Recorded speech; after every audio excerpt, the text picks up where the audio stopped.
on. You're on the air, Joe Travers. Woo! Keep them all back. Keep them all back, Joe Travers.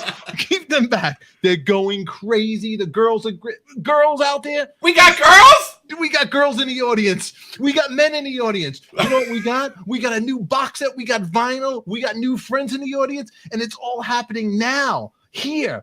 Don't touch that dial.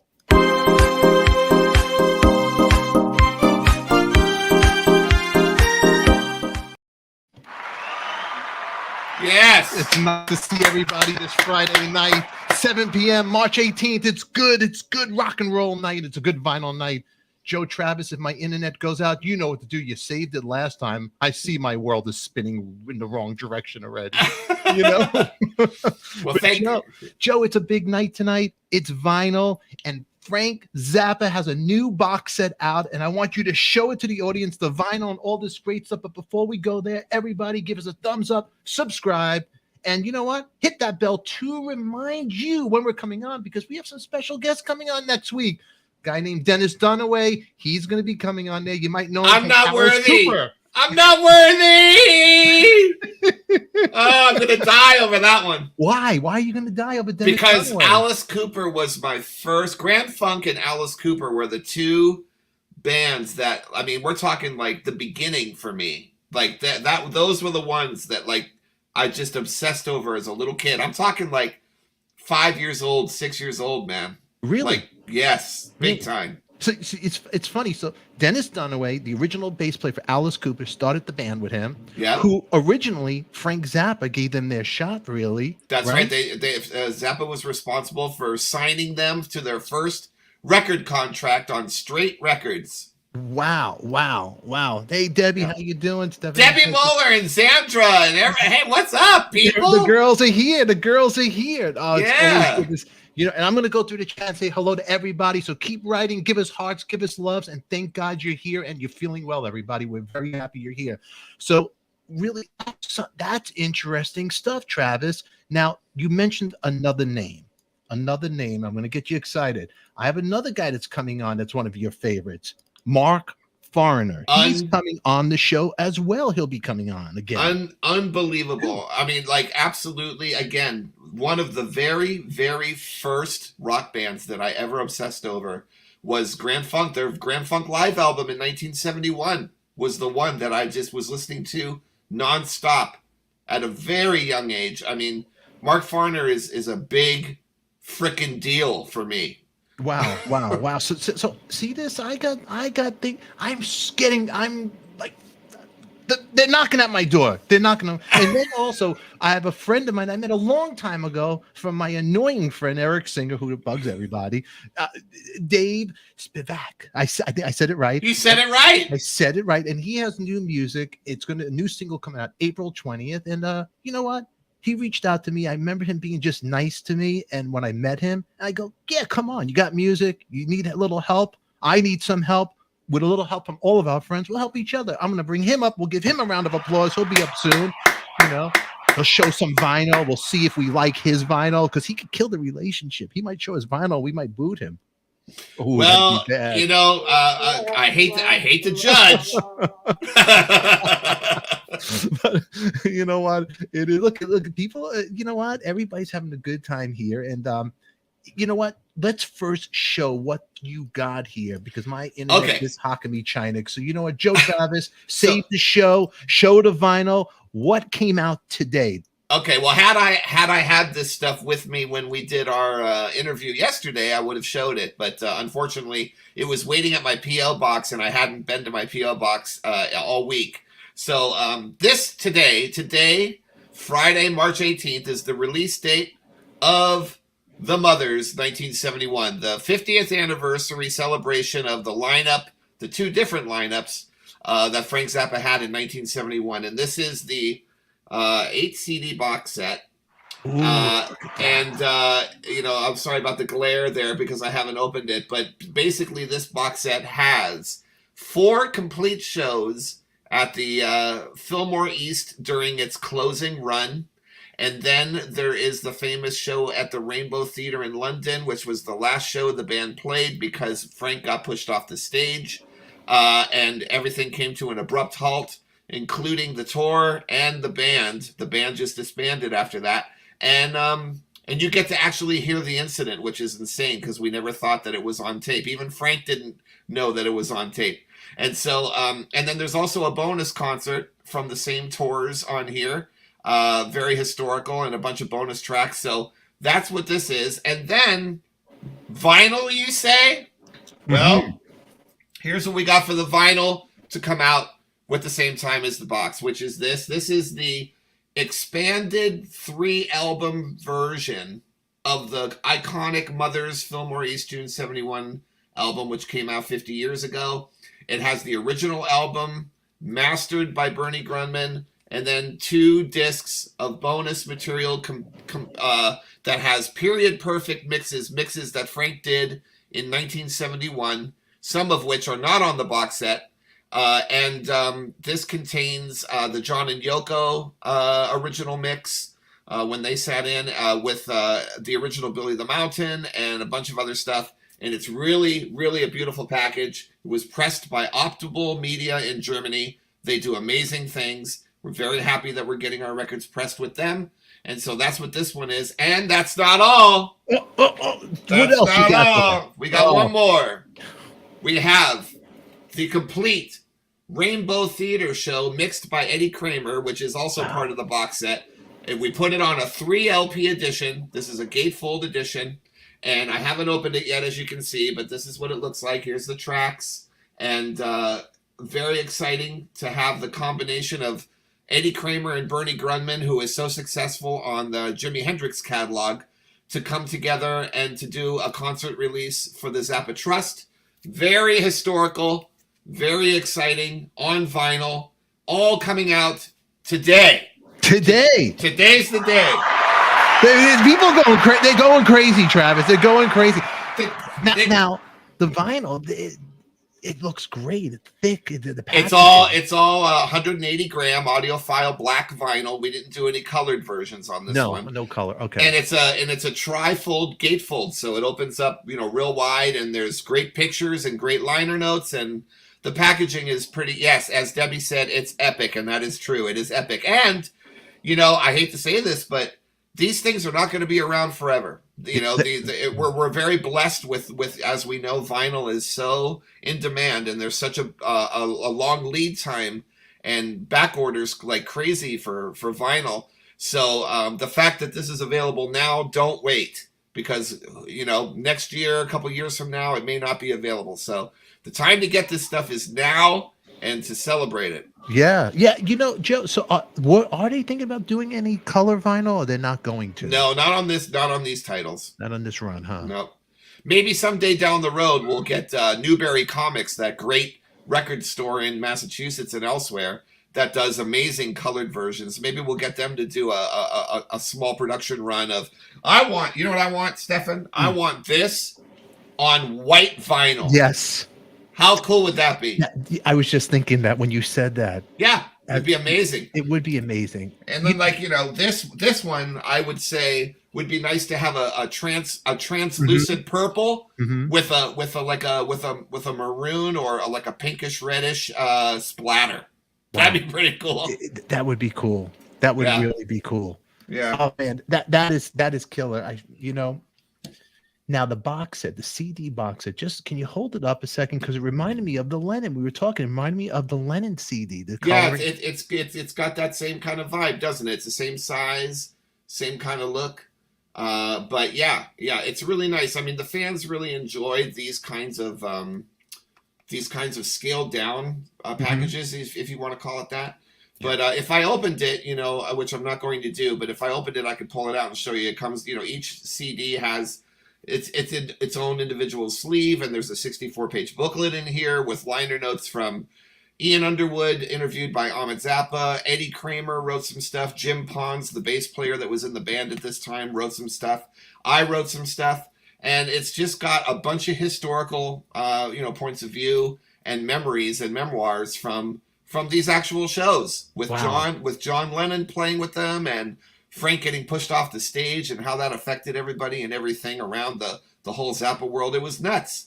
That is nuts. And I want to go back when Frank got pushed off the stage because after the interview, we were talking. The interview, you're my partner in crime on this show. But after the interview, and we were talking about the release, I was just thinking about what was, first of all, it was a double whammy because the fire, where they lost all the, you could tell everybody right now in the audience that the smoke underwater, the famous studio that burnt down, the band, Frank's band, which was Flo and Eddie, the band, they lost all their instruments, correct? That's right.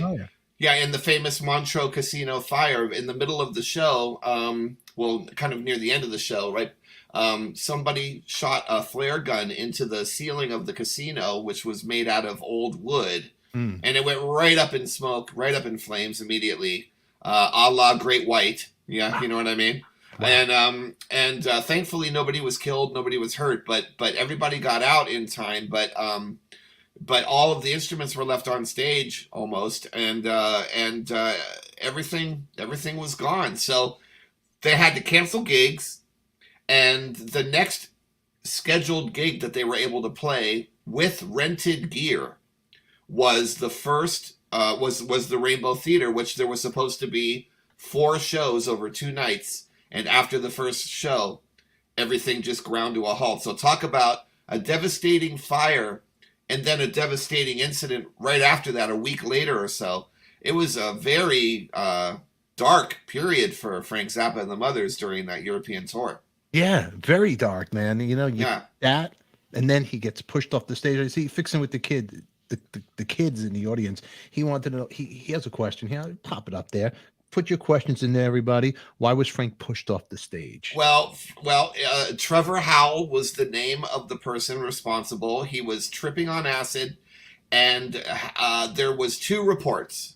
One was that Frank was making eyes at his girlfriend, and he got jealous, which is, we don't have no idea if that's true. I mean, Frank said that because of the lights, and Stefan, you know this better than anybody, when you're on stage and spotlights are hitting you, you can't see out into the audience at all. So that story doesn't really work so well.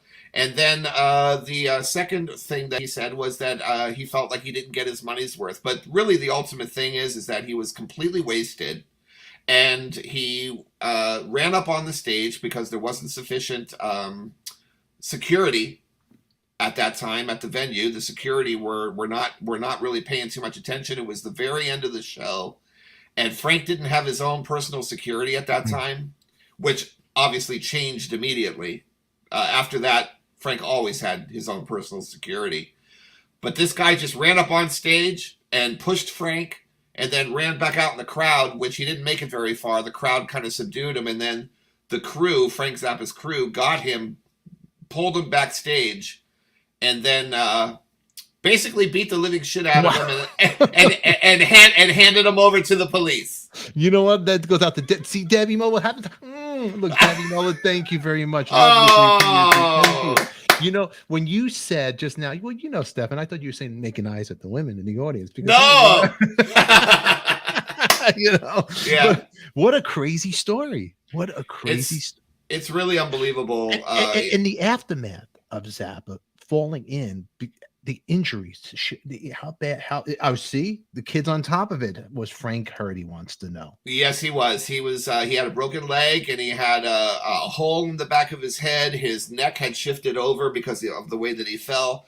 And the result of his injuries was that one leg was shorter than the other, and his voice went lower in pitch because his voice, his larynx and voice box was affected, and so he was in the London hospital, completely bandaged from head to toe with casts and everything. Man, I mean, it was really bad, and thank God he survived it. I guess the thing is that it's a 12-foot pit that's in front of that stage, right? Mm-hmm. And in the packaging, if I had the album open, I would show you. But in the album, you can see there was one picture that was snapped by some British journalist that caught the aftermath of what happened after Frank fell. You can see the people all surrounding him because Frank was completely knocked out. He just didn't even know what happened.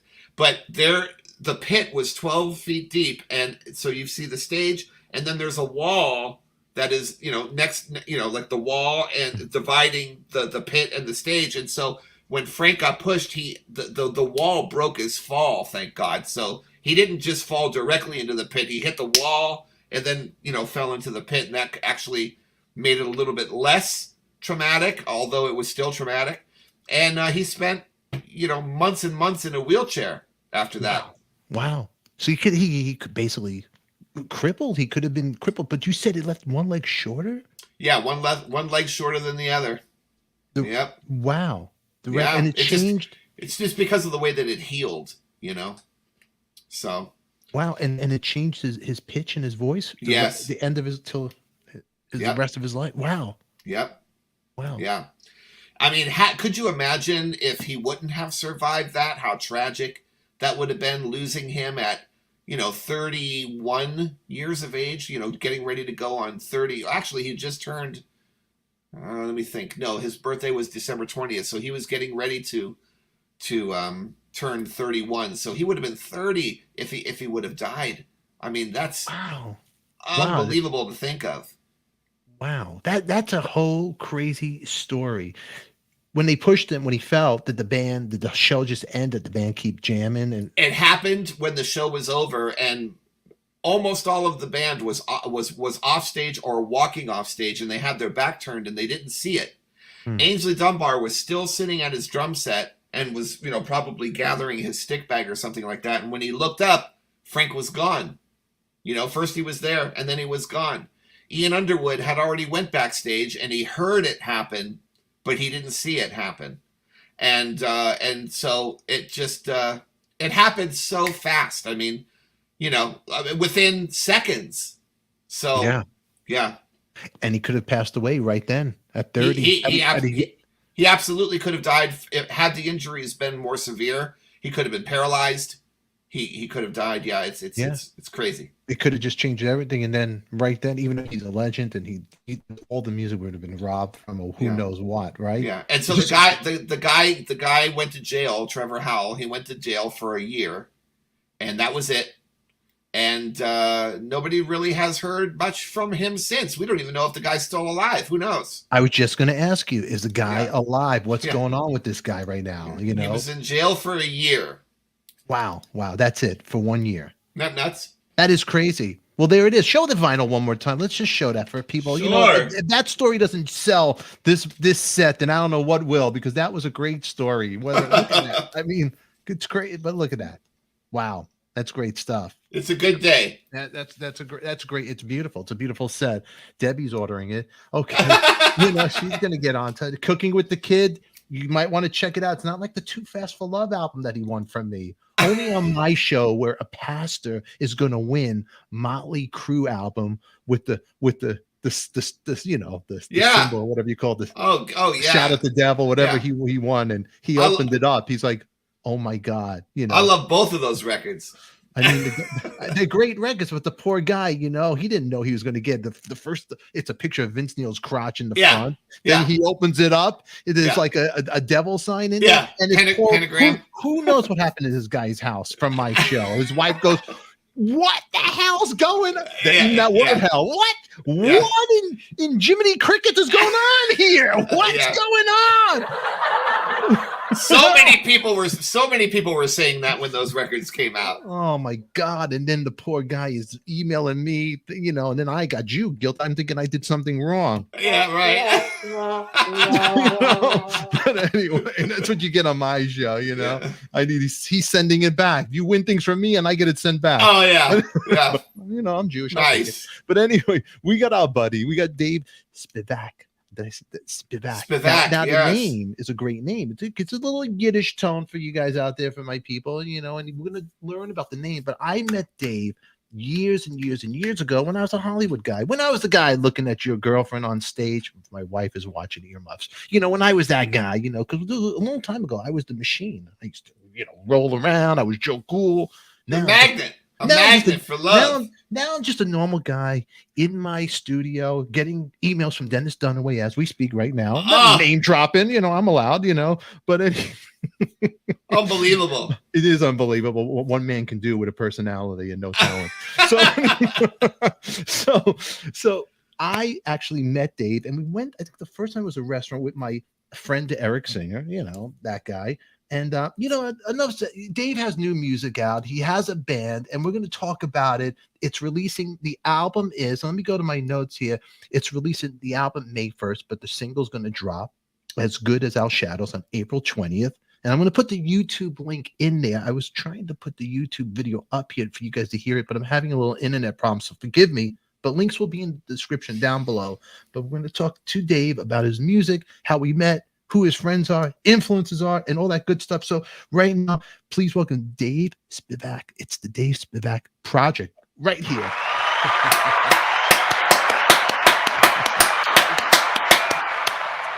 Don't you worry. You look at this. They're going crazy. You want to hear that again? Here, there you go. Look at that. Welcome, Dave. Welcome to the show. You know, that's right. I love how you were explaining your old self. You missed like probably the perfect waist. I was beautiful. The greatest tan. That's right. Now, Dave, when we met, I didn't try to pick up on you woman or anything. No. Okay, good. Okay.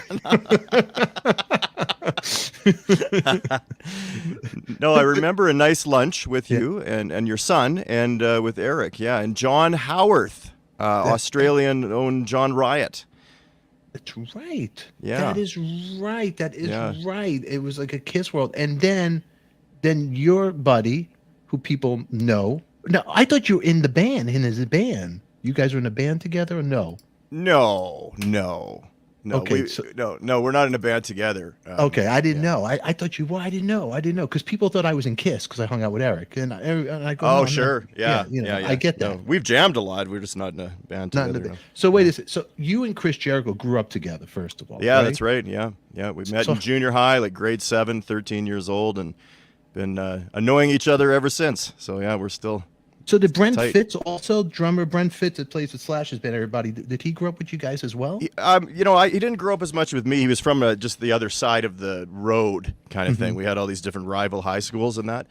So I didn't know him till after high school. So see, I gotta know the story now since I got here. Then we're gonna go about the music because I gotta know this stuff. Was it like The Outsiders? Like I want to know about Brent. Oh, dude, was it like that? Like the socials? I wouldn't really know too much about that. But where we grew up, it was an interesting. We grew up in Winnipeg, Manitoba, Canada. Yeah. We had our elementary school, like grade 1 to 6. Our junior high school and our high school was within one soccer field, so we didn't leave the certain area. And it was the early 80s, and you could do anything, right, back then. Yeah. We always say we were raised by wolves, so we would have fights with other schools, rumbles, they call them, and we'd all make nunchucks. And I mean, we're just totally mental, right? So I know Fitz played in a lot of bands, and I know that Jericho played in bands, and they kind of had a little rivalry there with the music back then, yeah. Okay, so they didn't really like each other back then. No, I think they really liked each other. Okay, let me get some dirt from you right now. Watch this, Joe. Watch this. Let's set him up right now. Let's go get him. Right? Did you hear about the big fight? Oh my goodness! Wow. Yeah, we got the women here. They want to know. Xandra, Debbie Muller, Oakley. They're all here. See, look at this. She's yelling. So, look, she's yelling. Look right there, Chris. So let me ask you a question. Did Chris get picked on as a little kid? Well, I wouldn't say so. I wouldn't say in particular that he got picked on. We pick on him now a lot more than back then. He was a big guy, and he was always lifting weights. He was living in the gym. He was a guy that was he was always nice. He'd give you the shirt off his back, and he'd beat the tar out of you if you pushed him too far. He was a tough kid for sure. Yeah. He was tough. Yeah, because there was some stuff going on between him. They're both Canadians, Sebastian Bach and him. They were going at each other on the Blabbermouth. I saw. Okay, yeah. Did you see that, Joe? Did you see? No. You don't know about this? Tell me. Oh, I'm the type of guy that's looking out the window at the blinds and peeking. Look who's in look who's in the street today fighting. So I don't know if Sebastian was going after him or taunting him. I'm friends with Rachel Boland. I don't know, so don't worry. Dave, you're on the right side here. Okay. I'm friends with the guy who I'm friends with the guy who wrote the songs. Right. What a show, Joe. Joe's gonna never come back on my show. So yeah, is there any bad blood between them, or it's all good now, those guys? Yeah, I don't know. I imagine it's good. I really didn't pay much attention to that whole thing. I mean, yeah. You like Sebastian Bach? You friends with him? I've met him. Yeah, it seems like an okay guy. I've never. I wouldn't say we're friends. No, nothing like that. Politically correct him. Yeah, did you like no that? trouble. Did He's you like that? Canadian. Yeah. How come the Canadian guys? They Sorry. I know. Yeah. How come that's true? Not like a Jewish guy from Brooklyn. We start with people. Even Right, when there's right. no trouble, I start. Like right now, I'm starting. I start. Yeah. Why is that? How come Canadian guys are so polite? What's in the It's water? the Commonwealth thing, man. We're just so polite. Yeah, we have to be. We'll stab you in the back in a second too. But we're You look. You see, doesn't everyone end up fine with Sebastian? She's laughing. And look, Debbie Muller goes, "What's the scoop, Dave?" Let's see they want to know. I wouldn't know. I really wouldn't. I should know, I guess, but I really don't. The poor guy. I live in Dave's world. It's a totally different place. Dave's world. That's Yeah. great. I love that, Dave. That's now. Do you have a podcast going on? Do you have any? I do. Well, Jericho and I have a podcast with our best friend Ryan, and we grew up together in Winnipeg. We've been friends for 35, 40, 45 years combined, and we do this show where we just do stupid things like live shows of the Idiot Olympics where we do all these dumb contests, and we do. Last week we did a show called Nicknames. The week before we did a show called Our Earliest Memories. And it usually involves us because I've known Chris since I was 13. He's known Ryan since Ryan was 0. Like there's, Chris held little baby Ryan in his arms. And, Oh, wow. And Chris is a couple years older than Ryan and I. So we do the show every Thursday night on Jericho's YouTube and Facebook at Thursdays at 9 Eastern. And we went from, 1,000 views to 1,500 for the longest time, and now we're hitting 5 to 7,500 for the pre-tapes and 15 to 30 on the lives. So it's exciting, man. It's you guys should check it out. You probably get a few laughs. It's three guys it sounds like up my alley. You know what? If you guys have so many people, if you need a host to chase them away, I'm available. It sounds good. It's funny. I actually wanted to get Chris on one time on my show, but I guess he does. He's big. He doesn't answer his emails unless I went to spam. That's what it is. Oh yeah, right. They're laughing at me. They're all gonna laugh at you. I'm like the movie Carrie over there. Yeah. You still have some old ancient email, AOL, like AOL.com, right? Now is he a vinyl guy? Jericho? Yeah, I think so. I think we all kind of made a comeback with it in the past 10 years or so. Just kind of getting back into it. I mean, there's definitely a better quality of sound, and it's the experience. And I was really enjoying your show backstage watching that. And that until you got on and I started picking. Yeah, until you got on and went for the dirt. I'm a troublemaker. But hold on. Before we get to know you and love you, and this is what I do. I bring it in. It's like it's a relationship. Yeah. You're going to love to hate me, hate to love me, whatever it is. You're going to love it all. Now, right now, you dropping new music. You got a single April 20th. Yeah. The internet is messing up here. I'm going to put the links down there below. Now, tell the people about your project, the Dave Spivak project, right behind the name, and where they could get everything. Yeah, sure. I mean, everything will be up on all streaming on May 1st, the full album, April 20th, the single, As Good as Our Shadows. I can go on all day, so just cut me off if I'm going on too much about this, but it's a real special album. It's the album I always wanted to make. I sold a 1966 Gibson Minuteman tube amp. Maybe like 3 years ago. A guy came from like a Craigslist Kijiji type thing, it's called in Canada, and he came over to buy this amp, and he grabbed my Strat and he just started soloing like a madman. I thought, oh, this is pretty cool. And then we exchanged phone numbers. He saw one of my show posters on the wall, and he said, hey, I'll check out your music online. So he did, and then we connected, and he said, I'm trying to be a producer. I want to produce music. And I just went lights on, like, this is great, because every producer I've worked with has been awesome, but I want to do it my way, right? So I said, let's really sit down and talk about what I had in mind. So this is a very organic rock tube amp type of thing. We don't not using any pedals, a Strat right in, the best 70s cymbals we can find, the best old school drums we can use. Using an AKG 414 for the vocals, which by the way, I've been binging old Johnny Carson stuff, and he has the same mic, so it's really special. One of my favorite shows through COVID, through the pandemic to watch. And Greg was in a band called Daily Planet in Davenport, Iowa, and they actually went on tour opening up for Toto in 1981. And he just happens to be this guy that moved to Calgary, where I'm living now in Alberta, Canada, and he didn't know anybody. So we started jamming, and then we started recording. And it's just been great. It's been a couple years of just playing around with it. I already had the songs written, so I lived the songs already, lived them, just got through. And then so we're really excited, man. Like, I don't know if you get a chance to take a listen to it, but it definitely has that, real tone everywhere through it, I think. So yeah, there's like, I'm not gonna say country, but it has that kind of, there's an Eagles type flair in the music. I think so. Yeah, I think that's a fair. I mean, it's a real. My influences are definitely that type of, Neil Young and Crazy Horse. Not as much Neil Young as a solo artist. Warren Zevon. I mean, it just blows me away. I saw you had Billy Bob Thornton on this past week. He knew Zevon. He lived in the same apartment complex and hung out all the time. And man, I'd love to pick his brain. So those are my two biggest, I would say, influences. And then I love the Steve Earle and the roots rock and the Tragically Hip from Canada, and just, a lot of that type of thing, right? Yeah. Not sampled, there's not a lot of plugins. It's just pretty raw. No, there's more of a storyline. There's a story in your songs. I was listening to the lyrics and in the music, because the best way to listen to your music is driving, and that's why I was listening to it on I put the phone in the car just to get the feel for it, because I was right.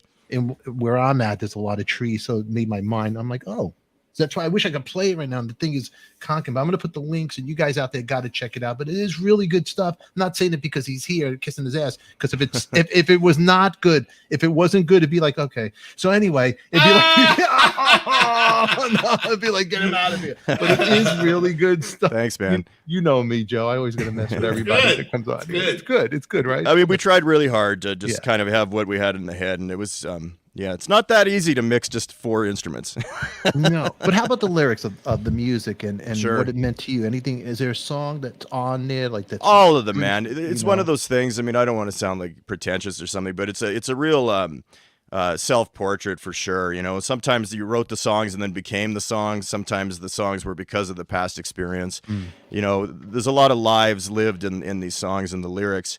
And that's really what I want people to hear. I want people to hear this message. If you've gone through a heartbreak, if you've gone through financial turmoil, if you've gone, which we all do, right? Yeah. And it's just those type of things is when some of the best stuff comes out. And one of my biggest guys is Warren Zevon, and I don't think he wrote a happy song. I mean, if you listen to it, the lyrics are humorous and they're interesting, but it's just misery. Isn't this a great thing? Check it out. May 1st, you're gonna kill yourself. It's so much full of misery. But it's very real. I don't know if I can do one like this again. I'm too happy these days. So, as you can tell, you mentioned Steve Earle. Debbie's mentioned Steve Earle. It's funny because I had Danny Goldberg on the show who worked with Steve Earle. Danny also managed Nirvana, and he's been on the show many times. Stevie Nicks, his first solo record he put out, but Steve Earle, I think he was his manager. Who's another what a story that guy has, Steve Earle. Oh God, yeah. If you guys out there, Yeah, absolutely. Amazing. Oh man, and Guitar Town is still just one of the best albums, and you listen to that, and it just hair on my arm stands up when I think of that. And the mix and everything's phenomenal on that. Billy Bob, when he came on the show, his music is really good. He put a song out. He's into 60s, and the public don't talk about the acting, but I wasn't even going there because I was in his house in the studio originally when he bought it from Slash, when he first bought the house, and there was a studio down the stairs, and it was almost like a little like the Funk Brothers, Motown, Hitsville, because it was down. It was like a pit. Slash built this cool studio down there, and he had all the amps like in this right under these isolated, but it was cool. Sure.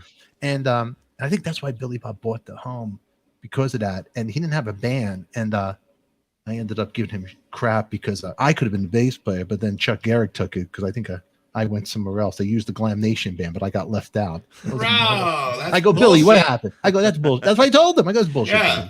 So, but anyway, it would turn out to be good. But his music is really good. He has a good song as well, and he has that country 60s in his voice. Yeah, really absolutely. Birds, you hear the early Birds influence as well. So he sang on Warren Zevon's last album when he knew he had the terminal cancer, and he was putting it out, and Billy Bob's on that documentary.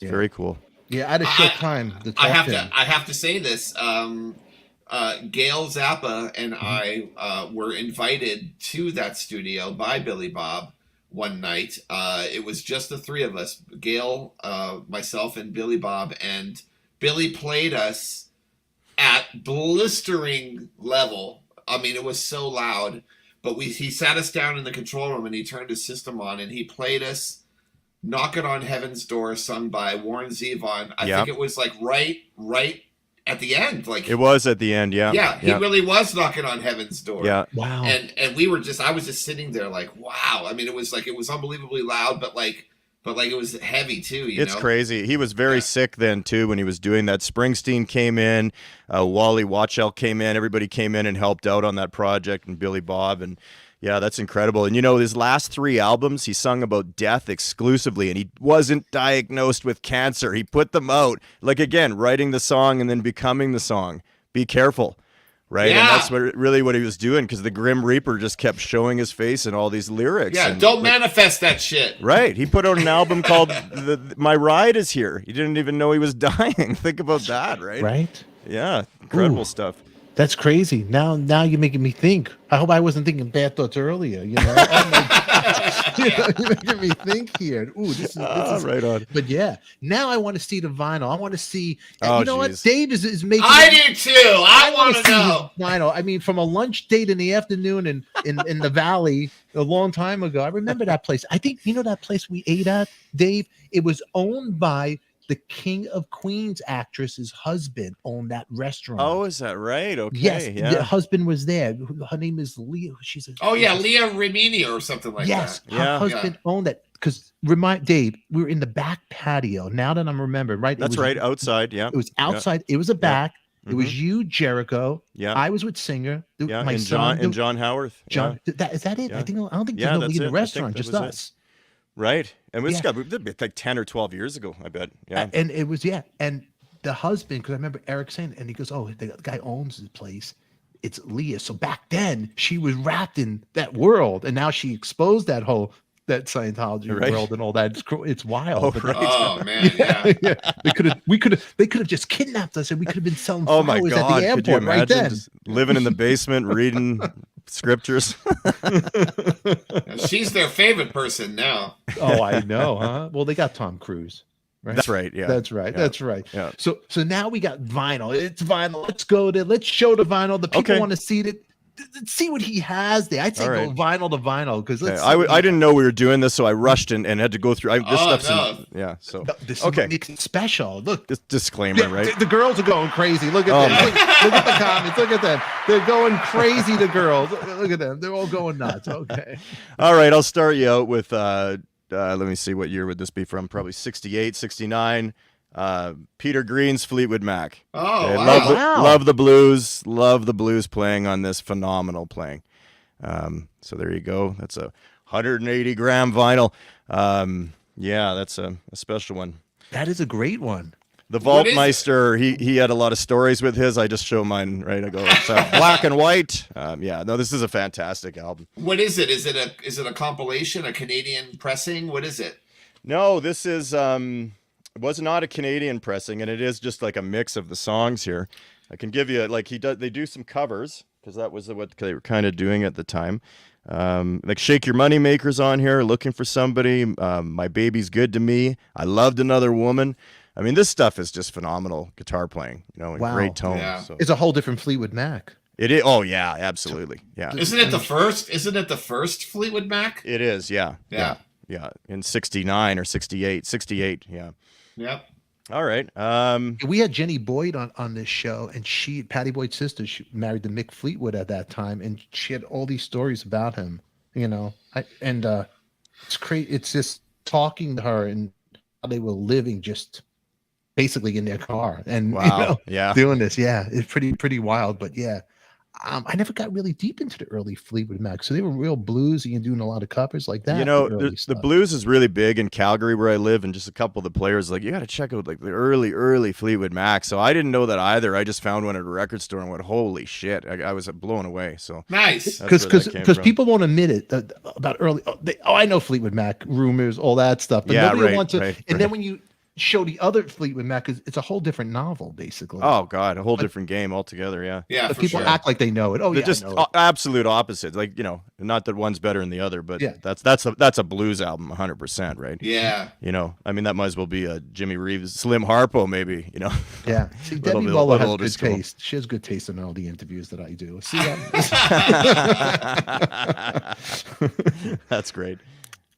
All right. You want another one here? Yeah. Yeah, I got my love it. boy This is great. Zevon. We got Bad Luck Streak and Dancing School, which is, I don't know. You guys are looking at me like you don't know it, but it's not super obscure. It's got Empty Handed Heart, Bad Luck Streak, and Jungle Work.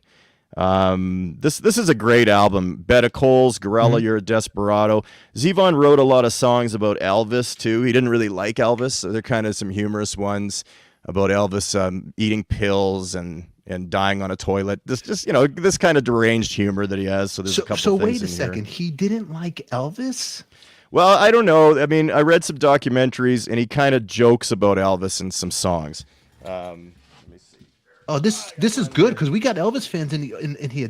I like the drama. Jesus See? Mentioned is a great a song where he sings about Elvis, and that's from the Envoy. So I mixed them up, but this is the Envoy album, not Bad Luck Streak and Dancing School, which is more of a poppy hit album. So hold yeah, that, hold that album up for everybody because I want to try to play a song off of that now. Oh, okay. Yeah, I remember that. If you play cover. Jesus Mentioned, it'll blow your mind when you'll hear the lyrics. Like he talks all about Graceland and everything. Let's see if I could get it over here. Let's see if I could do it with my iPhone. Since I can't get my computer to work for me, tell me some story about this because I'm not familiar with Warren's, and I should be. Well, especially living in LA like you were. Yeah, I mean, his whole life, his lyrics, everything were out there. Yeah, he's just. I mean, he was Igor Stravinsky trained. His dad was a bookie, a mob guy, and he had tons of money, and he had Igor Stravinsky come in and teach a young Warren Zevon piano. So unbelievable. He was a great songwriter, man. Like wow. he's a songwriter for sure. And he had just a crazy life. He was one of the first guys to have an intervention from drinking and partying. He was horrible. Like made Keith Richards seem like nothing. There it is. Copyright strike. Yeah. Cut it off. Right? Total. Okay. That's all you get. Yeah. I'm going down to Graceland. Yeah. Hold on. So Debbie Moeller is asking what was his most popular song, and I think what Sandra is saying is "Werewolves of London." Absolutely. That was it. That was him. Yeah. That was Werewolves him. of London. Excitable Boy was pretty big, I think. Which is still get some radio play. Rollin' the Headless Thompson Gunner, that's a killer song. Like there's just tons of great songs.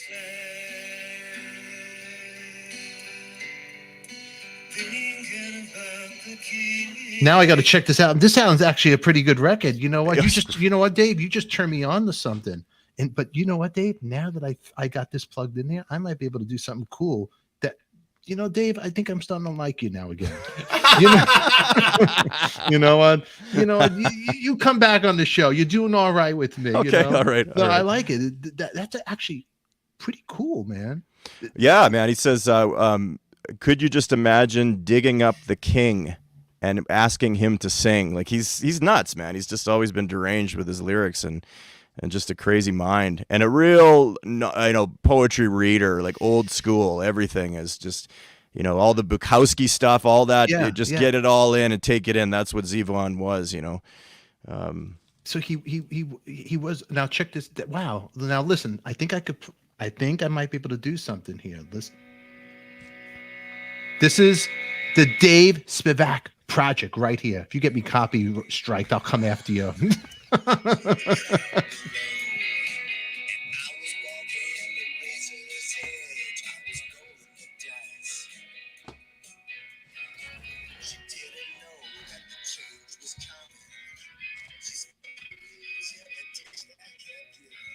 I hear the Warren in him now. Yeah. Totally.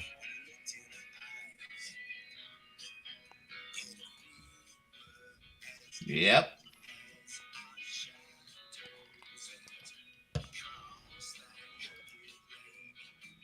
Now playing. Right now. World premiere. Right now. World premiere.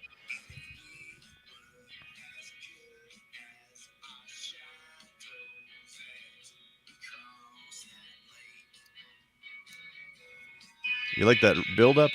Oh, there it is.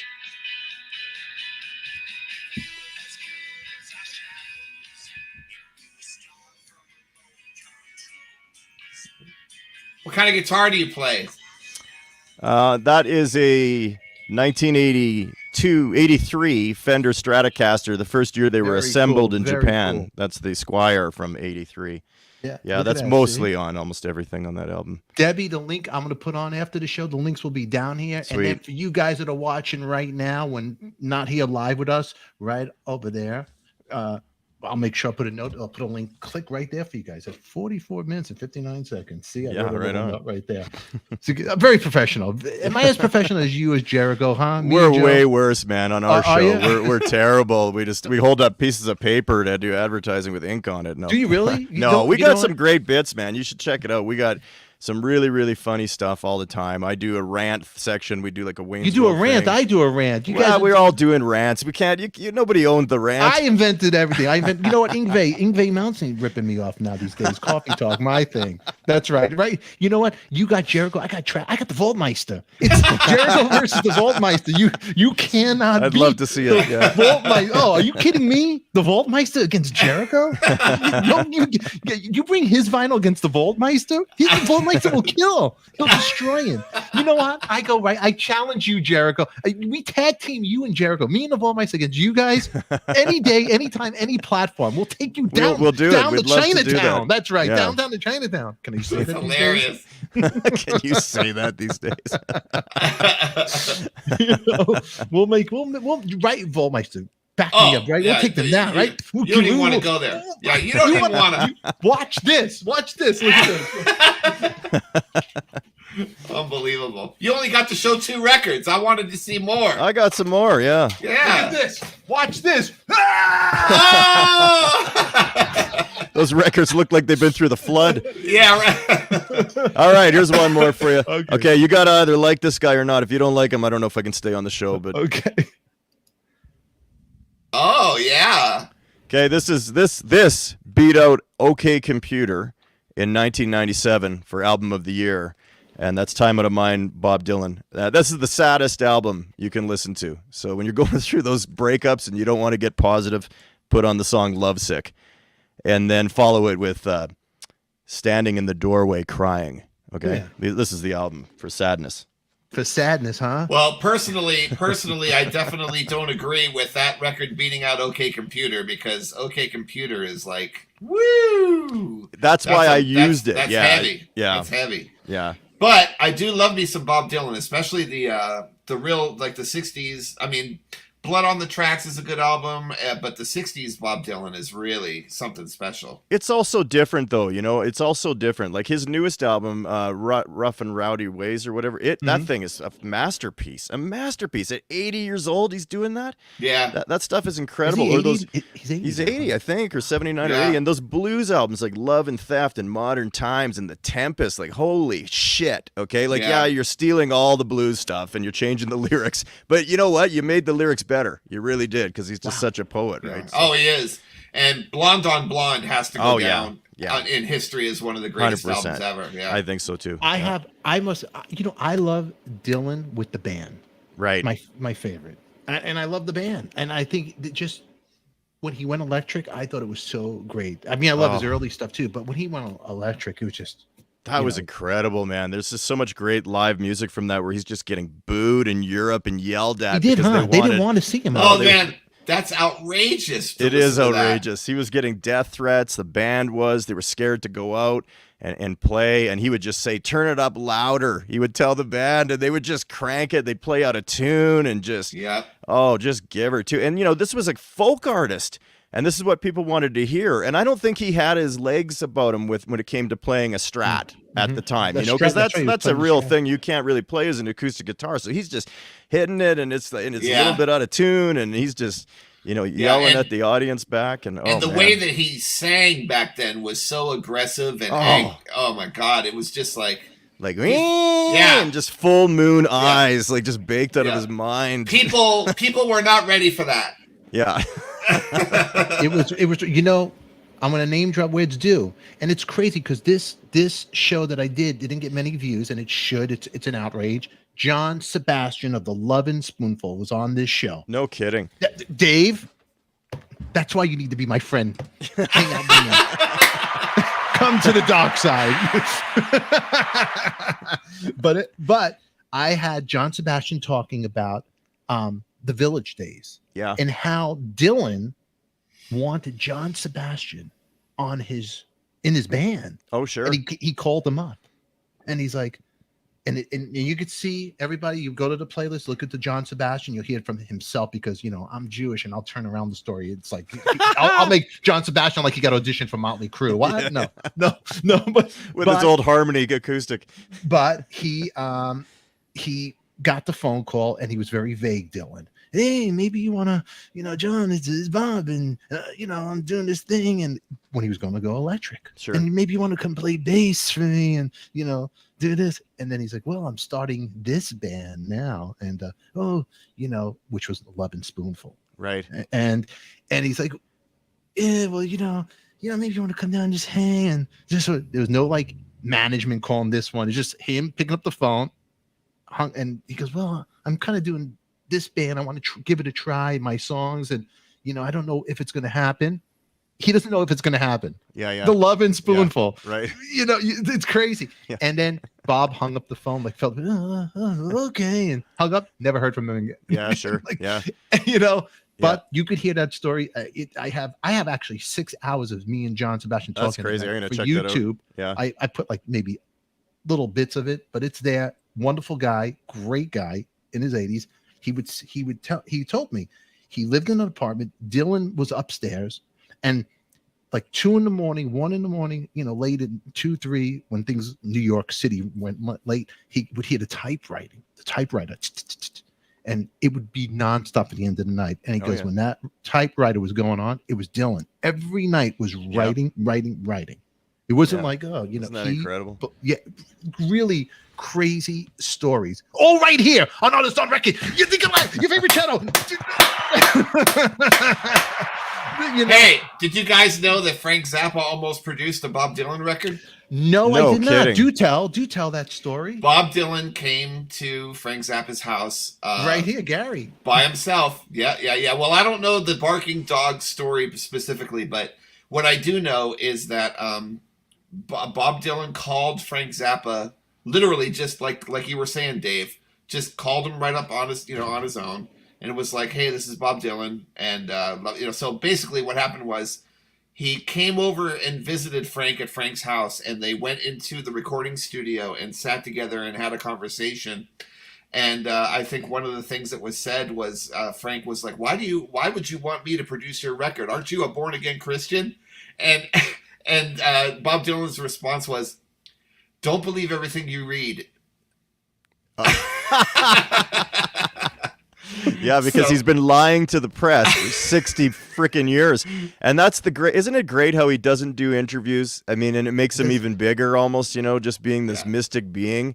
Yeah. I got to just jump in there for one quick one. This is a mind-blowing Dylan story, because I'm born and raised in Winnipeg. I've lived there my whole life. I still have a cottage out there on the lake. And Bob Dylan was playing at the MTS Center in Winnipeg back in about 2005. And he went on the so-called Neil Young tour, because Neil Young lived in Winnipeg and went to junior high and high school there. So Dylan and his manager start to drive around, and they, through Google, they find out that this is where Neil Young's apartment was that he rented with his mom. This is where Neil and his mother rented a house on Grosvenor Avenue. So Bob Dylan goes to the house, and he's there, black leather pants, snakeskin boots, and he gets out of his car, or the limo that they're in, and he walks to the front of the house, and the owner's coming home from the grocery store holding grocery bags, sees that Bob Dylan's standing there looking up at the top floor, which is where Neil and his mother rented in 1963 or whatever it was. And the guy goes, can I help you? And Dylan goes, yeah, is this where Neil Young used to live? And the guy goes, yeah, this is the Neil Young house. It is. And this guy's a huge Dylan fan, the guy with the groceries. He's looking at him like, holy shit, and he knows not to spook him. So he goes, yeah, did you want to come in and take a look? And he goes, yeah, sure would. And so he brought him upstairs, and he put him in the bedroom, which was supposedly Neil Young's, and now it's his daughter's room, which is all pink and full of little things like that. And Dylan sat on her little bed looking out the window, and he goes, this must have been where Neil was thinking about getting out of here and writing songs. And he was looking directly towards Minnesota, the direction of the house. And Hibbing, Minnesota is, it goes Manitoba, and then you got Minnesota, you got the Dakotas and all that kind of thing. So it's just a crazy story. Wow. And it was confirmed by Dylan's management and everything. And isn't that nuts? And then That he got is arrested. crazy. Then he got arrested a year later, rubbernecking out of Bruce Springsteen's boyhood home. So the guy's a fan too, right? He's just like us. I was in Greenwich Village, 3 years ago. I went to see Kiss with Chris maybe 2 years ago, and we had a whole day free there. And I went on the Bob Dylan tour. I went to the old Village and checked out where he first played and the Cafe Wah and everything. And here he is doing that in Winnipeg for Neil Young. And that is pretty wild. It's funny because I lived in Manhattan, and there was a place back in the day. I don't know how old you are, Dave, but the Scrap Bar. And this is about I'm talking 1990, 87, 88, about 88, 89. Whenever Use Your Illusions came out, Guns N' Roses. I remember the Scrap Bar was happening. And Skid Row was their first record. Because I remember Sebastian Bach was in front of me. We were walking down all together, just a whole group of people. And Sebastian, they asked him to go. I wasn't friends. I was just behind him. And me being a wise ass, they go, there's a line here. And I go, and I said, tell him you Elmer J. Fudd, you own a mansion and a yacht. And he said it. He was all drunk. I'll never forget it. It was all the Cafe Wah. And I would always think this legendary place. But there was a place, Fat Tuesday, and I got to see Les Paul play. Yeah, wow. Which was incredible. Nobody was in the room. It was just New York is incredible. The village is incredible. It's just the greatest place. Now I'll tell you, there was a girl that had a crush on me, and nothing ever happened. And this is about 88, right around the Circus Power. Nothing really did happen because I wasn't, I was just that guy. I was the friend. Her father was Charles Mingus, and I was in his home in the village. It was a flat where he lived right before he passed away. It was pretty, and it was like, wow. And there was a piano. I'll never forget there was a piano. Yeah. On the bass, so he had a piano there.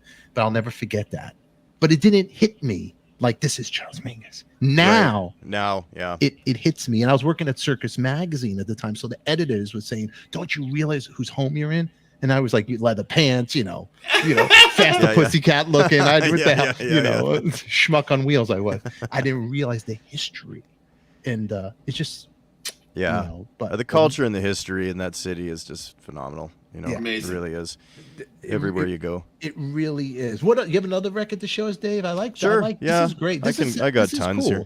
That's a great concept. I'm gonna steal this and we do it all the time. Now that you know the show, look at. Oh my God, my favorite Nazareth record. Yeah, I got the green screen behind me, so it's looking pretty trippy. But that's a great live album, man. That really is favorite Nazareth record right there. Right there. 1980. Era the Dog, Holiday, Love Hurts. It's just crazy on there, yeah. Oh, yeah. It sounds great. The performances are great. I love that record. Great album. You know who does a good version of Love Hurts? Eric Dover. Sings it great. Eric does everything great. Dave, you know Eric Dover? I don't. Oh, he's just one of the greatest singers. Great. Okay, great. Yeah, excellent. Check him out. Yeah, great singer. He plays with Joe. They play together, They still play together. We're still playing together. Nice. And Joe's done a lot of stuff too. Joe, tell him he's gonna. Oh God! Tell him everybody you play with. That's another show. Come on. No, Duran. Tell him. I was in Duran Duran for a couple of years, and I was with Lisa Loeb for a little while there. Oh, sweet! And, Dweezil Zappa for 20 years, and currently playing with the Zappa Band. I played with Eric Johnson for a little bit. I played with Joe Satriani a little bit. Kind of made my way around. He's okay. He could play drums. No kidding. He's Wow. okay. Yeah, He's that's okay. awesome. Yeah, the guy's a legend. I saw Duran Duran open up for Bowie's Glass Spider Tour '87, Winnipeg Stadium. Were you in the band then? No, I was 1999. Okay. Yeah. No, it's great. So everybody, Joe's a legend, and we got our friend Dave Spivak. He's here. The Dave Spivak Project, DSP. It's almost like ESP. Right. Eric Singer Project. He'll be. It started with the logo, and now I can't get rid of it. So yeah. You know what? Yeah. I wonder if I could get him on the phone. Really? Oh, you won't be able to hear him, but I'm going to tell him about the ESP project. Dave, he's taking it. Get Eric all crazy. But really quick, you got the music out. I'm going to put the link down below for everybody out there. Hey, good musical taste, Dave. Good musical taste. Thanks, buddy. Yeah, cheers. Yeah, man, great talking really with you guys. Good music. Now we got as good as Our Shadows. It's DSP, Dave's Spivak Project. You could check it out right now on YouTube, but here's a sample for you guys to listen to it.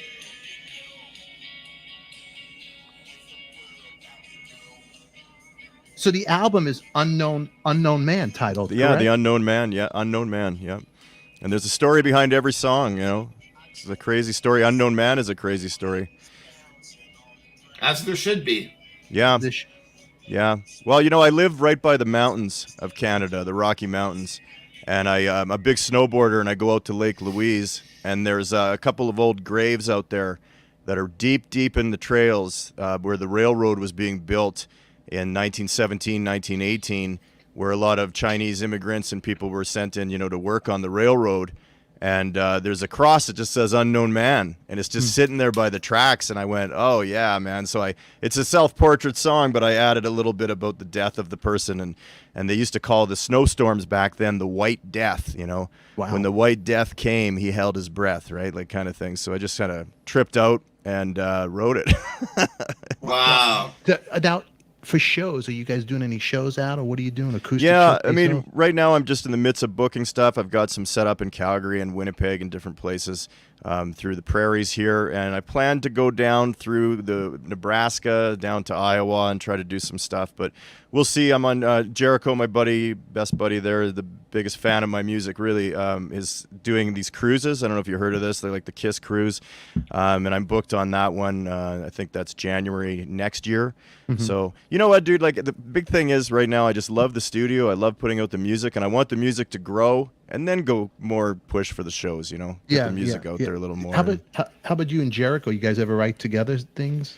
Well, yeah, funny enough, I did do some stuff with him early on, some demos. He was always coming out to Calgary and staying at my place, so we did, you know, some different vocal parts and that. And he's a pretty decent bass player too, you know. People he don't plays realize bass, that. Chris? Yeah, for sure. So, you know, I always kind of think like one day it'd be cool if we're on the road, maybe doing something for Winnipeggers. If we do, you know, grab a couple gigs. And Ryan's my original drummer too, the guy I do the Winnipegger show with, who's not currently doing that with me now, but was. So it'd be cool. Yeah, it's a lot of fun. Well, that's all we did in Winnipeg. It's freezing cold. You just jammed all the time. Yeah, Right? really. God. Yeah. That's see. All right, then over there, Joe. You have any vinyl you want to show? Do you have anything else? Oh, I mean, you know, I've What do you got. I'll show you my latest stack. Hold on, just a show second. us your latest stack over Awesome. here. Yeah, so you know what? Everybody, please go to his website. I'm going to put the links down below. We'll go to Dave's and tell Dave that you met over here from ADIKA, that you found him here, and just give him the love and support. And you know what? Make me look good. That's all I ask. You know? Yeah, follow. I'm on Instagram, Facebook, all that crap. You know, that's how I'm getting ready to promote myself. All that crap. Now tomorrow night I have on the show. We'll be going live, everybody. I have Susie Quattro. I got to edit that, but she's not tomorrow night coming on. And then Monday I have Dennis Dunaway of Alice Cooper, bass player, coming on Monday. But just make sure you subscribe, hit the bell to be reminded, because I'll be doing shows from time to time live with you guys, and they might be surprise shows for the audience. Most of the live shows I do on Patreon, but sometimes I just do them live if I can for YouTube. But also tomorrow night live, we have Dave Kushner of Velvet Revolver. He's going to be on the show tomorrow night live, and we're going to talk about what he's doing now, Velvet Revolver, all this good stuff, how he got into the band and all that stuff. But now back to the Vaultmeister. Okay, so I don't want to hijack. I don't want to hijack the show, but I have a story. I have a story to tell. But before I tell you the story, I'll show you a couple of the new purchases. Here's a couple eBay specialties. I got that.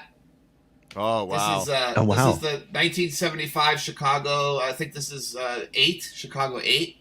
It comes with an iron-on patch, and I got the iron-on patch and the poster. Crazy. Wow. But this is still like during the good years before they started to suck. So that was, I got me with the time strip, Ian Hunter's second solo album, All American Alien Boy. Alien Boy, yeah. Yeah, which is a good one. Jaco Pastorius playing on this, if you can believe that. Wow. And I got this.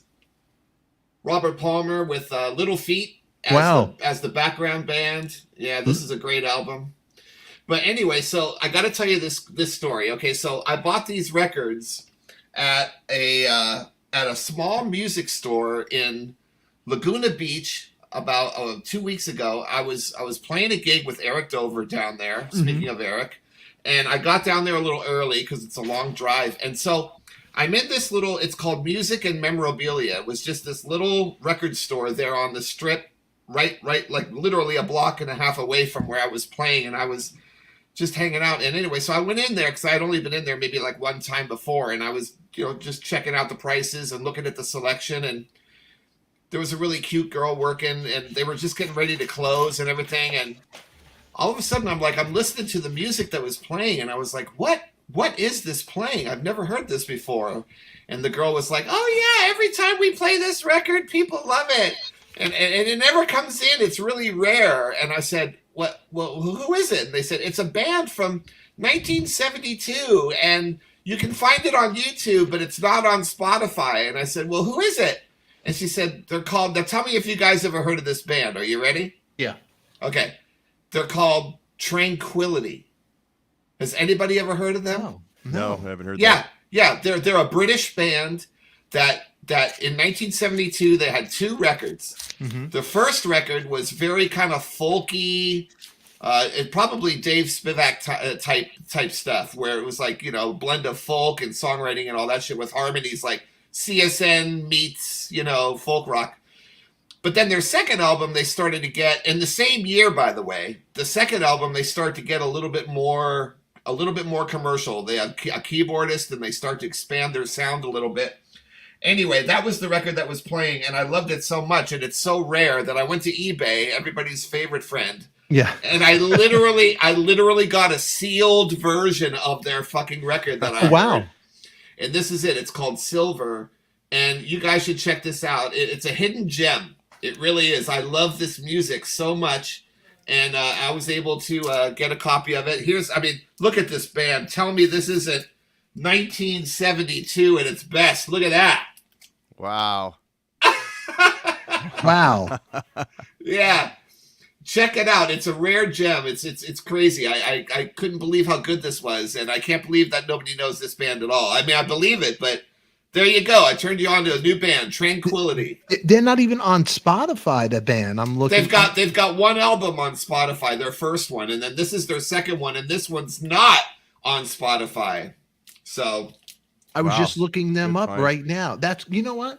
This is funny how this show runs, because there's no format, and it's running actually very smooth. This is a great concept because we're showing new music. We got Dave's new music, which is out now. You guys are going to check it out. The link is going to be in our description after the show. And then the Vault. Anything else you want to show? No, that's enough. That's enough. Okay. That's enough. Well, you know what? I went a couple of weeks ago. I went to Canada, and I went to a place, Victoria. It's a beautiful town in Canada. And you know what? I'm going to share some BC. Yeah, beautiful, beautiful town. Yeah. Now, the trip with me, my poor wife, China, we get there, and I don't even have my passport with me. And she goes, I told you to get it the night before. I go, what are you talking about? I'm like, I'm like Mr. Joe Cool over here walking around. That's like, hey, ladies, if my wife throws me out, at least doing this YouTube show, can I live with one of you guys out there? Anyway, so my poor wife, because she wants to travel, I want to go nowhere. Dave, I just want to be in my house and make friends virtual. I won't get sick. Yeah, and that's it. And nobody will ever see my stomach if it gets big, because I look good from the top. Very stern of you. That's it. That's all I want to do. It's funny. I don't even try to be stern, and I am stern. I'm so fabulous. But anyway, so check. So I went to this great little store, and the guy was so cool. He gave me this free bag, and he gave me some, shirts and stuff. And it's called The Turntable. Let me make this big really quick, everybody, because you know what? Cool. Support you. Look how cool the turntable. Wow. And it was a place called Fantan Alley. Oh. And it's almost like Fantan Alley. It's like it's like bubblegum alley. It's like you're going, it's like a little, and it's all these antique shops. And it's such a cute place. So I went and picked up some stuff. Now, the stuff that I picked up there, everybody watching this, I'm going to share this with you. I love just Motown. I'm so into it. And I go, hey, by the way, and the guy's shop was small. I'm actually going to show it because I taped the whole thing. It's really was small, but organized. And he had everything possible. Well, I got this right here. David Ruffin. Look at this. Nice. right there, David Ruffin, and from the Temptations for you kids out there. If My you could God. see, Yeah, you know, I've been on a Temptations kick lately, man. I just watched The Big Chill 3 weeks ago, so it just brought me back to them. That's oh, that's really rare, I would imagine, this record here. it is. This is actually, I believe it was it's a reissue, but Okay. it was priced for $30. He had it, which is not bad, and it's there's four vinyl pieces on there. You got four, you got was it, no, it's two. I'm sorry, is it two? Yeah, it's two, yeah, I believe. And is it two? Wait, hold on, I could be wrong. I didn't even want to open it up, but you got over here the sleeves. Look how cool he looked. Wow. Now, if everybody watching, David Ruffin, him and Eddie Kendricks, they also played with Hall & Oates at Live at the Apollo. And That's then, right. if you know the story, when the Temptations were getting back, he was the one that died in a crack house. He passed away. Oh, wow. In some crack in Philadelphia. The limo, he had some cash, and they took him, then they dropped him off like in the street or right by the hospital, supposedly, and they left him, and he died. Oh. And he was the lead singer for My Girl, but his music, the solo record, is just it's fabulous. Wow. Definitely got to check it out. There's songs you can come right back to me. Anything that you ask for, each day is a lifetime. He just had the soul and really cool. I mean, if you just everything, but I mean, it's what a sad story, a tragic story. Then also I picked up over here is Eddie Kendricks, his co-partner, which was the two main singers of the Temptations, that they were really the voice. And there's Eddie Kendricks. He had the high voice. Remember, Keep on Trucking was one of his solo. Oh yeah, I love that Oh, song. right. Yeah. You got the hype sticker still there for $2.99. Wow. But look at this. He passed away of cancer, I believe. But what a great singer. And both of them together, if you listen to the Temptations, he's actually singing the lead, I believe, of Just My Imagination. Okay. That high voice. Wow. That's his sound. So Yeah. for you guys out there, look, I don't know a lot. Like if you ask me, who was the first president of the United, but I know these stories, things that are useless in the world. But this is the original, and check out the label over here. It's a Canadian press. Look at the label. Oh, wow. Wow. The Motown. Is that weird to see that for us, Joe? Like the Motown Yeah. label like that? It's Yeah. kind of strange, right? Yeah, it's cool though. To see a label like that for us. Yeah. Yeah, Yeah. the good old CRTC changing things in Canada all the time with stuff like that. Yeah, So I there. wasn't used to that, and I didn't know if it was, but it's funny. The songs on here, "The Thin Man," "Son of Sagittarius," I just love the sound of their voices, and then I got one more right here. I picked up over there. I figured, right Man, here. you went for the soul. I went for the soul. I had the Doors in my hand. It was with the LA Woman. I think it was a weird cover, and I put it back I saw the Temptation, and I'm like, that's it. I'm grabbing this, and this one I grabbed Eddie Kendricks right here. If I could get it out of the sleeve for you guys, show and tell. Well, here, hold on, right there, Nice. Superstar Series. So I grabbed this one, and I just had to get some. It's like a greatest hits. Keep on Trucking's on there. Yeah. Some of the same songs, but I just went and I just grabbed Boogie it. Down. Yeah. Wow. Yeah. How much was Very that? He had it listed for 30, but he gave me like took 10. I felt bad. Like, don't give me a discount. This is a small mom and pop store. I think he gave me off $10 each. Then he gave me a shirt, but it was a fantastic place. And I just want to go back there. Fantan Alley, a really charming place in Canada. And it was the first time I was there. And I had a great time. It's really cute place. So, Cool. traveling and going checking out these vinyl stores. So, you know what? I think Joe, we got to do this more often on the Fridays when we're not Absolutely. gigging. We got to do this and bring guests and talk the vinyl. Like this is great. Absolutely. Like this. Great concept. Yeah. Yeah. I just thought of it right now. I copyright that stuff. No, him and Jericho. We'll have to go after those. I already two guys. texted Chris. We're doing it next week. Well, then you know what?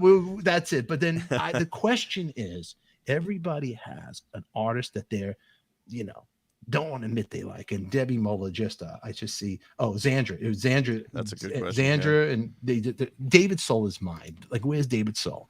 So that's mine. Don't Give Up on Us, Baby. That's my not cool song. What's your song? Is there a song like, my first album was Casper the Friendly Ghost, things you don't want to admit to. What's your hidden record that you don't want people to really know? But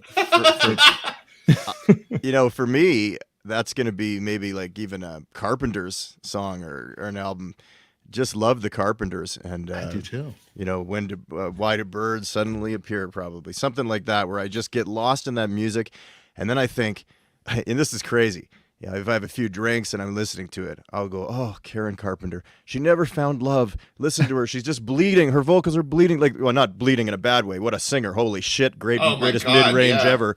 Oh, do you But get like that, really? I just get like emotional. I think she never found love. And then you find out that she didn't even write the songs, you know, and it was, and all that. But she's a hell of a drummer. She was a great drummer. Yeah, absolutely. So, you know, Anne Murray, Canadians Anne Murray, I can hear some of that stuff and drift off too. Those are the guilty pleasures, I guess. Yeah. You know what? It's funny. You think of the Canadian musicians, great. I mean, you love a boy. I got the chance to have Mike Reno on the show, dude. And they were before Bon Jovi. The sound, the synth sound, they really, you know. And I said that to him. Absolutely, that stuff came from Regina, Saskatchewan. That came from Winnipeg, Manitoba, Vancouver, British Columbia. Streetheart, Harlequin, Orphan. All these bands that I grew up in Winnipeg listening. A lot of them were from the Peg. You know, Streetheart, Under My Thumb, Rolling Stones cover is phenomenal. Okay, it's like the best cover of a song almost. You know, Spider on bass, like there's just some great stuff. And you're right, it was like this pre-Bon Jovi sound, you know, where it was a little bit less synthed, a little bit less sustained, but it was there, and it was the beginning of it, and there was so much going Saga? on. Yeah. And what about, was it Honeymoon Suite? Honeymoon Suite, yeah. Yeah, Honeymoon Suite was great. They came around a little later as Glass Tiger. All right. Glass Tiger. Right. Glass Tiger. Yeah. Don't Forget Me When I'm Gone. Yeah. Right. And Platinum Blonde. Platinum Blonde. I remember I had that album. I didn't even know the music. I thought the hair was good. It was a good album to take to the hair cutter. My hair like those guys. Yeah. That's what I would do. Look at right here. Yeah, you get this. Oh, the Guess Who? Bernie Cummings, Randy Bachman. I mean, that's a great band. I would think that I would have to say that the Guess Who had to have been an influence to you, Dave. Oh, a huge influence. In fact, our little show, Winnipeggers, that's on Thursday night on Jericho's YouTube and Facebook at 9 p.m. Eastern, we actually did a cover of the song Running Back to Saskatoon for our show. And Chris, that's the last time I recorded music with Chris. Back to your previous question, I was like, have I done something lately? And I did. That was about a year ago. So yeah, we did a nice cover of that. Yeah. But no, the Guess Who is a staple, and they're from Winnipeg, right? So, I mean, you would drive around, you go to the casino, and you'd see Burton Cummings at the slot machines in the mid-'90s just blowing all the money. Oh, my God. Wow. Yeah. That's so cool. That's so cool. He retweeted one of our tweets from the show, actually, because we were always talking about him. He says something like, you got to watch the Winnipeggers, and he tweeted it, and we were just like freaking out. You know, we were going nuts. So that's some songwriting right there, for sure. I got to get him on my show. He's one I got to give. Okay, I'm getting there, you know. He's a great guest, man. That he will talk about music. Do you have a connection? Can you turn me on? I might be able to take care of that, but just to show albums and talk music, he is phenomenal. He hosted an AM radio show years ago that was just out of this world. I mean, he's just the same as Bob Dylan. They just know everything about that old music, and they can just talk so well about it and go on forever. It's so wicked. That was the whole thing of this show starting out, and then it turned into. I never thought I was going to interview people, but I love going deep because you know what. And I was talking about this to, I think it was Billy Bob, you know, any artist that grew up, how we used to just listen to these vinyls, stare at these records, and we would read every liner note. Yeah. You didn't have the internet. It wasn't like, you know, the TMZs, whatever it was out there, the blabbermouths, which now you need it, but you read everything. You would know who produced what, you know, even who catering was, or like Kiss record, for example, you know, Pearl drums, like Kiss made Pearl, you know, every thing was so important. And it was the only source of information was those liner notes. You didn't have any other way, and it made the experience so important because as you're listening, you're staring, you know, I mean, sure, and you're standing in front of the record player and you got it out, and that's what I love about when I got back into it. I'd missed that. I didn't even know how much I missed that. And some of the albums, some of the Iron Maiden album covers, you just go, oh, I can't wait to see the Maiden. I'd sleep overnight downtown Winnipeg for Record on Wheels to wake up just to go buy a new Maiden album. You know, that's awesome. Maiden was the first band I went to see with my buddies. Quiet Riot opened up for them at Madison Square Garden. But Laura G just popped something up here really quick. Barry Manilow. Now I'm going to tell you something about him. the Barry Manilow live album. It was a double album where he's like this. Yeah. The guilty thing of Stefan ADIKA.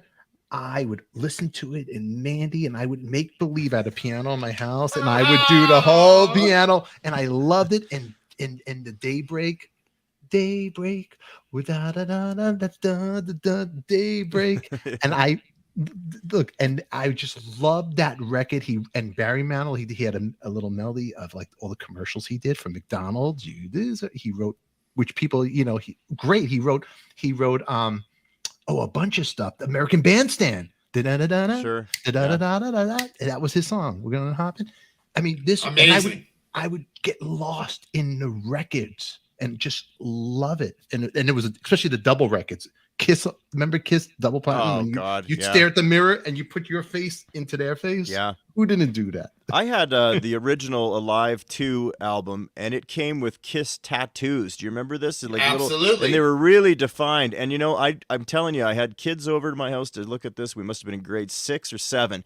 Some kid, I think his name was Mike Garwood. He stole those bloody tattoos. I know he did. You know what? I'm gonna do something on Winnipeg because we're gonna find those tattoos. But that was a killer when those went. I went, oh my God! I thought that was such a find that I had on there. That's great. That's so great. Cool. I mean, that was the best thing about these vinyl records going out there. Now your new record, is it coming out on vinyl? Are you doing? Eventually, I'm going to put it out on vinyl. Yeah, I'm just going to go streaming for a bit, and I've got some contacts for that, and I'll get my little CDs for the shows and that. But I want to get the vinyl for sure. And are you gonna use a Canadian pressing plant in order to do it? It doesn't matter. I know some guys that are going down south to the U.S. and doing it. I might. There's a local guy that I've been talking to. We'll see. It's kind of a neat thing to have. I really want that for sure. So, are there any Canadian pressing plants that you know of that are doing really good things over there? Yeah, I think so. Yeah, I mean, for the past 5 to 7 years, it's really, really come back, right? So a lot of these places are. I mean, a lot were out of business, as you can imagine, for many years, but are back at it. Definitely. Hey, I got one for you. Let's see. Oh, there it is. That's a great one. That was my first album right there, and it's still the same one. Right? Is that the first one you grew up with? Hold on. That's the first one that I ever had. Yeah. So there you go. And this is another, this is more of a blues album than a regular AC/DC album almost. Yeah. That's a great one. I love Powerage. That's Ian. The guitar player for Anthrax. Ian. What's his name? Scott Ian. That's his favorite AC/DC album. Yeah. It is, huh? Yeah. Scott Ian. That's wild. That's wild. Well, Down Payment Blues is just it's crazy blues. It's so amazing, man. It is amazing. My buddy Jeff Doe, he had the same one, but he went to Houston when he was in elementary school. His dad worked there. Then he stayed there for 2 years. He came back and it had the clear red vinyl, and I thought, how the hell? What is that? And we don't even think we had that in Canada. So right? is that a Canadian pressing from? This from is a Canadian pressing. Let's see the label. I've got to use the eyes here. Canadian pressing, Stefan, coming at you. Original. Let's see. The OG. Let's see what he's got here. Let's see. I have a. I'm going to pull out a random box of vinyl. Here we go. So manufactured WEA again, Music of Canada, but on Atlantic, right? So, yeah, right, exactly. Yeah. Oh, okay. I don't know if you can see that with the green screen. It's kind of screws things up, but yeah. Yeah. I can't see because of the green screen. Now I'm gonna pull. I know. I'm gonna pull out one final record before we. You don't want to see what behind me here. It's really, you can't really see it. Yeah, mine is the greatest. Look at my background. This is. You just see bars. I actually am in prison. I won't be doing gigs. I've been in jail for 20 years. Okay, I bought a box. I went on Facebook Marketplace, and that box I picked up that I'm threatening you and Jericho with. Yeah. Like a chair. I throw vinyl at people. Yeah. Like the Peter Criss Out of Control record. That's a great bit. Yeah. That's a fantastic record. Am I right? Oh, it's Out of Control. Oh, you don't like it? I like it by myself. I hate it. Do you really hate it? I can't take it. Oh, by myself. Joe Travers. It's a good. Okay, here's what I put. So I bought a box, $100 for 2 big boxes of vinyl, and some stuff you didn't know what you get. I got some war albums, when they talk on the March 23rd, December 8th, Pearl Harbor, But then I got some vinyl in shrink wrap, never open, with the hype stickers, and this one I just pulled out without even knowing what I got. You guys want to see it, audience? You guys want to see it? I don't want to, get you guys all crazy over here. So check it out. All right. Okay, if you twist my arm, I'll make you guys. Okay. Oh, this is the Stefan ADIKA show. This is right. All right. Now check it out. This album right here. Oh, the Kingston Trio. Wow. Look at this, Joe Travis. Do you see this? Capital, right? Capital. And it's not even open. Holy shit. Look at this. That's going to be a 70s repress. Wow. Yep. Tom Dooley, dude. Oh, wow. Can you see that? Can you see the songs? Yeah, that's amazing, man. Yeah, I know those songs. Yeah. You do, huh? Yeah. No, that's the next time all three of us together on the show, we need to dress like these guys. We have to get shirts like that. You know, look at this. But look at that. They got the Beach Boys kind of and this was in the box. I have a Captain and Tennille one too, just like this, in perfect condition. But that cool? I'm not opening it. I'm gonna leave it. You know? Yeah. Let me see what else. Let me see one more. Kingston Trio, man. They were like leaders in their field at their time. Oh, absolutely. Yeah.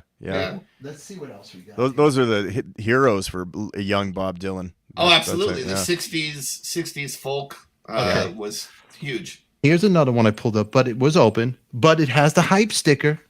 Check it out. Look at this.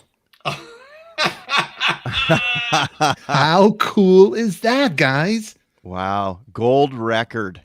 Right? Andy Williams, unbelievable. Man. Wow. That's really cool. Look at the songs. Born Free, Alfie, I Want to Be Free, Strangers in the Night, Sunny. Love that song. Oh, wow. I mean, look at this. And look at the credits. Like I was talking to you. You listen to this. Born Free. You know, it's like, come on. Somewhere My Love, the love theme from Dr. Hold on. Can you see it? That's pretty crazy that was a gold record award. It is pretty crazy. Columbia. Yeah. Yeah. And that's the 60s 2i. So that's a real original pressing right there. And that's a lot of sales back then for gold too. You know, that's incredible. Yep.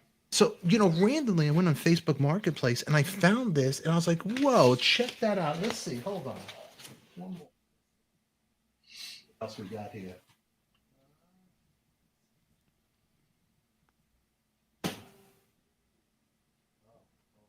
Hold on.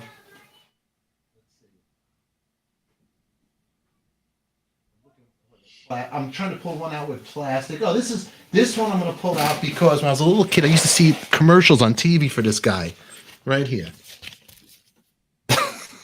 The best of Roger. Look at this. I mean, come on. Now that's an album cover, right? Yeah, really? That's like his glasses are crooked on him. I love it. I mean, come on. Oh, wow. There was some woman out in Wisconsin that when he toured goes, Roger, come on, meet me at the Holiday Inn. Leave the black socks on and keep the glasses crooked. Let's get dirty. Let's get sexy. And can you do me a favor?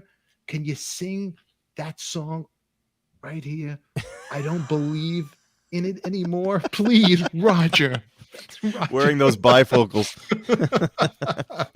But you know what? That's some vinyl that I had there from my Facebook Marketplace. So guys, you might be able to find some good stuff and some good stories out there. Really good to have Dave here today. I give you a round of applause. Thanks for having me, man. I hope you come back, my friend. I'll come back. Sure. And good luck with your music again. Thanks, Joe. Appreciate it. Yeah. Yeah. You know what? It was a lot of fun having you here, and I'm glad. You know what? I'm glad I could do this. It's cool. Because the last time we spoke, I think it was back then, and then we just connected. So I started watching your show, and just recently, and I was like, I'll throw it out there because it would be cool to to hang out and talk. And I knew it was going to be fun, and this is so much fun. I'd do this again any day. So I love to have you come back, and I'm sure the audience and while you guys are all here, Laura G, great show. Let's hear the feedback. You guys enjoy the show out there because we're reading the comments. Want to see what you have to say, Laura G. Thank you so much, and I'm glad everybody's over here today, and make sure you subscribe, thumbs up, make sure in the links, I'll post it right after this ends. I'll go and post all that. We'll put links for Dave's music. Go check it out. YouTube, follow him and Chris Jericho and your show. It's on Thursday night. Yeah, the Winnipeggers, Thursday night at 9 p.m. Eastern on Jericho's YouTube and Facebook. Great. Yeah. See, love the show. Thank you guys, Oakleaf, Debbie. Thank you guys, Laura G. Thank you guys all. Fantastic show. Thank you for all the love and support. Share this out. Whatever you can do, get the word out about ADIKA and his friends, the Vaultmeister. Yeah. Whenever Joe is around, Joe, you could, I love him. Thank God Joe is here today. It makes it so much fun because he's the only one who knows about music. I know nothing. I know nothing. That's it, but it's great that you guys are here. And Dave, thank you very much. But don't go nowhere, Dave and Joe. I want to say goodbye to everybody there. Yep. Thank you all. And please, tomorrow night, we're going to have Dave Kushner. I hope I'm saying his name. I say everything wrong, but I'll fix it tomorrow. But Velvet, am I saying it wrong or right? You guys know? No, I think you got it right. I got it right? Yeah. Well, Dave Kushner is coming on the show. Velvet Revolver. He was in the band, and he has a couple of stories. Me and him almost were in the same band together at one time. That's right. Nice. And I'll give you a little hint because Duff McKagan wanted me to play bass in his band for a short time. But then when I was playing with Dee Dee was like pissed off, Dee Dee Ramone. So then I never took the gig. But I knew all the songs, so I acted too cool for Duff. I go, well, I want this much money. And Duff, it was like John Sebastian. True story. It was like John Sebastian and Bob Dylan. Well, Duff never called me back again. Yeah. But he never called me back. But he was playing the Duff's band Guitar Loaded, and we almost were in the same band together, but we didn't know each other, but from the same scene. But he went on to do Velvet Revolver, and I was in the Star Effers and Cat Club and Sunset Strip. That was my fame and fortune. And that's where we played together for the first time. So because of that, I have the Vaultmeister. Yep. It all worked out. It all worked out, and I had no idea that he was the Vaultmeister. We were just friends. He just glam rock. Yeah, it was like awesome. We needed a drummer. Eric Singer's there. Slim Jim can't play any of the songs. So who are we gonna call? Edit that out. But anyway, tonight was a lot of fun. Great to have Dave, the Vaultmeister. Always great to have you here. Everybody in the chat, love you girls, love you guys. Big hugs, everybody. And I see Streamlabs. A couple weeks ago, we put a thing for Streamlabs donation, and so I guess it stays on here. I didn't take. I don't know how to take it off, but anyway, it's there if you want to donate and help those people. But there's other places you could help and donate. Just find something. It's like just thoughts and prayers for them out there, because this is terrible. This is terrible. If it was in your backyard, you'd want somebody to help you. So I hope. What can you say? Positive things, thoughts and prayers. Would you pray for Ukraine? Yeah, pray for Ukraine. And you know what? We love you. And remember, it's only rock and roll, and we like it here. Until then, everybody, we'll see you tomorrow night live, 8 p.m. Pacific Standard Time here. And I think we're going to get out of here, gentlemen. And I think it's that time. I got to get a producer. Until then, everybody, let's say goodbye to ADIKA. Bam.